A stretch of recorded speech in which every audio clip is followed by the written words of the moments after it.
అందరికీ నమస్కారం. ఆకాశం టీవీ టాప్ 10 న్యూస్ బులెటిన్‌కి స్వాగతం. ముఖ్యాంశాలు. అమెరికా అధ్యక్ష ఎన్నికల్లో మాజీ అధ్యక్షుడు డొనాల్డ్ ట్రంప్, ప్రస్తుత ఉపాధ్యక్షురాలు కమలా హ్యారిస్ మధ్య పోరు ఆసక్తికరంగా సాగుతోంది. జో బైడెన్ తప్పుకోవడంతో భారత సంతతికి చెందిన కమలాకు అనుకోకుండా అవకాశం దక్కింది. దీనిని ఆమె సద్వినియోగం చేసుకుంటున్నట్టే ఉంది. ట్రంప్పై హ్యారిస్ దూకుడు ప్రదర్శిస్తున్నారు. డెమోక్రాటిక్ అభ్యర్థిగా ఆమెను బైడెన్ నామినేట్ చేయగా సీనియర్లు అందరూ ఒక్కొక్కరిగా మద్దతు తెలుపుతూ వచ్చారు. కోల్కతాలో వైద్యురాలిపై జరిగిన ఘోరం దేశం మొత్తాన్ని తీవ్రంగా కలిచివేస్తోంది. అత్యంత దారుణంగా ఆమెపై అత్యాచారానికి పాల్పడిన దుర్మార్గుడు కిరాతకంగా ప్రాణాలు తీసేశాడు. ఆమె శిక్షణలో ఉన్న ఆసుపత్రిలోనే ఈ హేయమైన చర్యకు పాల్పడడంతో వైద్యుల భద్రతపై ఆందోళన వ్యక్తమవుతోంది. పనిచేసే చోట వారికి భద్రత లేదని ఇది రుజువు చేస్తోంది. ఈ ఘటనపై దేశవ్యాప్తంగా నిరసనలు, ఆందోళనలు వెలువెత్తుతున్నాయి. గత 10 రోజుల నుంచి దేశాన్ని ఇది కుదిపేస్తోంది. సగం తెలంగాణ అభివృద్ధి చేసేందుకు నిర్మిస్తున్న రీజనల్ రింగ్ రోడ్డుపై కేంద్రం కీలక నిర్ణయం తీసుకుంది. ఈ ప్రాజెక్టుకు రహదారుల కార్యాచరణ ప్రణాళికలో చోటు కల్పించారు. దీంతో ప్రాజెక్టుకు నిర్మాణ ప్రక్రియ జోరందుకుంది. త్వరలోనే ఉత్తర భాగ సేకరణకు పూర్తి కానుండగా ఆ తర్వాత పనులు మొదలు కానున్నాయి. మీరుండే ఏరియాలో కాలనీల్లో చెవి కత్తిరించిన కుక్కలు కనిపించాయా? అయితే వెంటనే జిహెచ్ఎంసీ అధికారులకు ఫిర్యాదు చేయండి. అటువంటి కుక్కలను తీసుకెళ్లి సంతానం కలగకుండా శస్త్రచికిత్స నిర్వహిస్తున్నారు. ఇప్పటికే కొన్ని కుక్కలకు సర్జరీలు చేయగా అటువంటి కుక్కలకు వి ఆకారంలో చెవిని కత్తిరించి వదిలేశారు. రాఖీ పండగ వేళ ఎమ్మెల్సీ కవితను గుర్తు చేసుకున్న కేటీఆర్ ట్విట్టర్ వేదికగా ఎమోషనల్ ట్వీట్ చేశారు.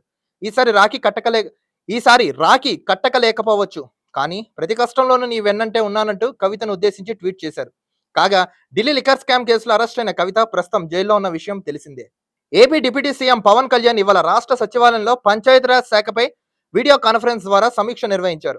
పంచాయతీరాజ్ గ్రామీణాభివృద్ధి శాఖ ముఖ్య కార్యదర్శి శశిభూషణ్ కుమార్, కమిషనర్ కృష్ణతేజ, సంబంధిత శాఖల ఉన్నతాధికారులు, 26 జిల్లా జెడ్పీ సీఈఓలు, డిపిఓలు, ద్వామా పీడీఓలు, ఎంపీడీఓలు, ఆర్డీఓలు, పంచాయతీ కార్యదర్శులు, ఉపాధి హామీ పథకం ఏపీఓలు వీడియో కాన్ఫరెన్స్ ద్వారా ఈ సమీక్షలో పాల్గొన్నారు. వరల్డ్ ఫోటోగ్రఫీ డే సందర్భంగా ఏపీ ముఖ్యమంత్రి నారా చంద్రబాబు నాయుడు కెమెరా చేపట్టారు. ఫోటోలు క్లిక్ కనిపించారు. ఫోటోలు కూడా తీశారు. ఫోటోగ్రఫీ డే సందర్భంగా ఫోటోగ్రాఫర్లకు శుభాకాంక్షలు తెలిపారు. ఉండవల్లిలోని తన నివాసంలో వివిధ పత్రికల్లో పనిచేస్తున్న ఫోటో జర్నలిస్టులు చంద్రబాబును కలిశారు. ఈ సందర్భంగా సీఎం వారిని ఆప్యాయంగా పలకరించారు. వారి చేతిలో కెమెరాను తీసుకుని స్వయంగా సీఎం ఫోటోలు తీశారు. 5 ఏళ్ల తర్వాత రాష్ట్రంలో తిరిగి అన్నా క్యాంటీన్లు ప్రారంభమయ్యాయి. స్వాతంత్ర దినోత్సవం సందర్భంగా తొలి విడతలో 100 ప్రాంతాల్లో వీటిని మొదలుపెట్టారు. మొత్తం 203 ఉన్న క్యాంటీన్లను అందుబాటులోకి తీసుకురావాలని ప్రభుత్వం భావిస్తోంది. దీంతో త్వరలో మిగతా క్యాంటీన్లు కూడా అందుబాటులోకి తీసుకురానున్నారు. నైరుతి ఋతుపవనాలు సీజన్లో వర్షాలు కురిసి చల్లంగా ఉంటుంది. కానీ ప్రస్తుతం పరిస్థితులు అందుకు భిన్నంగా ఉన్నాయి. అనుకున్న స్థాయిలో వర్షాలు కురవడం లేదు. ద్రోణులు, ఆవర్తనాల ప్రభావంతోనే అడపాదడపా వానలు పడుతున్నాయి. ఈ ఏడాది తుఫాన్లు రావడం లేదు. ఈ కారణంగా గాలిలో తేమ అలాగే ఉండిపోయి ఉక్కబోత తప్పడం లేదు. అయితే రాష్ట్రంలో ద్రోణి ఆవర్తన ప్రభావంతో కొన్ని ప్రాంతాల్లో 3 రోజుల పాటు మోస్తారు నుంచి భారీ వర్షాలు కురుస్తాయి. తెలంగాణ ఆర్టీసీ బస్సులో మహిళా కండక్టర్ గొప్ప మనసు చాటుకుంది.